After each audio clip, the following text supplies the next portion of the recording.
Simon Krieger is a revolting human being. From his fake trendy down with the kids media personality to his stereotypical pretty boy look.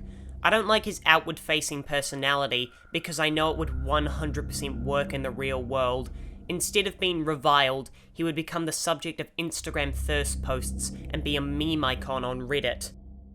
So, once again, the internet would worship another billionaire for literally poisoning the earth. Nothing new. Still, while it's what's on top that makes him hateable, it's what's shallowly buried beneath that makes him detestable. Troy Baker does an excellent job of foreshadowing Krieger's vileness in the voice performance. There's a slight shakiness, which represents Krieger's dual personalities of composed and explosive. It's a shame that Insomniac ruins the twist in the first few seconds of being introduced to the character. Black SUV, darkened environment, face away from the cameras, there's no subtlety. I've noticed that Krieger only snaps at people he wouldn't consider a threat, or maybe even human. Listen to how he speaks to Prowler when he's threatened to have his info leaked to the press. I've seen things. New form making people sick. What you did to Rick Mason. If I went public... Yeah, but you won't. Here's the deal. You're a wanted thief. Plus all the jobs we've done together. But you'd be in the cell right next to mine. And we both know you're a little too self-serving for that. So, we're gonna head in and check on Miss Mason and Spider-Man, but it's kind of an invite-only party. Yeah. Bye. It's the way you talk to a colleague or family member, not someone who just threatened to have your life turned upside down. Contrast this with how he speaks to his nameless employee who is struggling to continue work on Newform, which he stands to lose a lot of money from. I'm doing everything in my considerable power to find that canister. However, right now, it would help me for you to go back to your lab and do your damn job. It's like how you'd talk to a hard boss when no one's listening. More evidence to this theory of not recognizing others' humanity is when he casually talks about dissecting a teenager. Izzy, I'm gonna get that mask off you. And then I'm gonna find out what makes you tick. Because you just smell like next level bioengineering. And you know what that smells like to me, kid? That smells like money. Miles ceases to become a human or hero in his eyes, and is transformed in his mind into a revenue source, or even worse, a product. Spider-Man 2 will have Venom as the antagonist, a villain that's the same as the hero, but they're evil, which is a played-out trope in the superhero genre.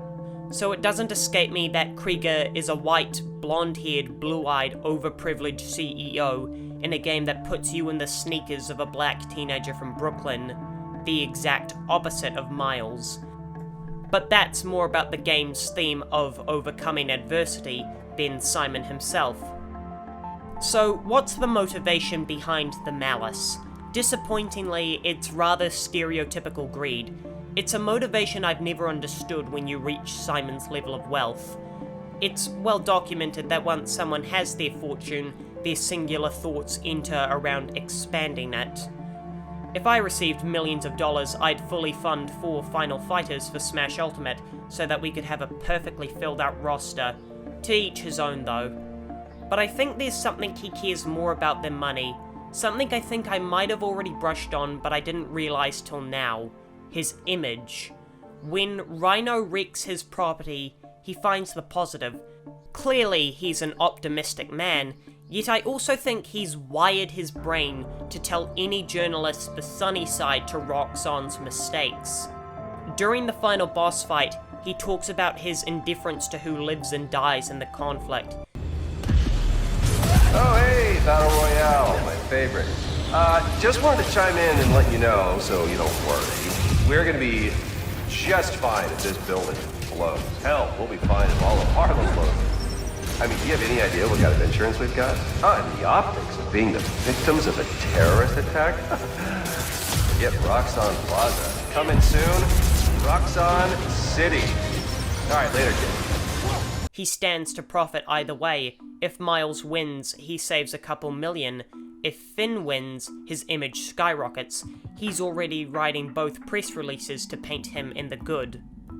The most volatile we see Krieger is when Finn brings up Rick and how Nuform wasn't his creation, tainting his perfect narcissistic self-narrative. We found his trigger. So what does he do when he's out of options and his back's up against the wall?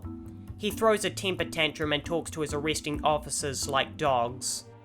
Simon is a stereotype of a CEO antagonist. He's brought to life exceptionally well by Troy Baker, who portrays him as a split sociopath, balancing the public and temper constantly. In a darker setting, I could see him getting his own hands dirty against someone, or in his eyes, something more helpless.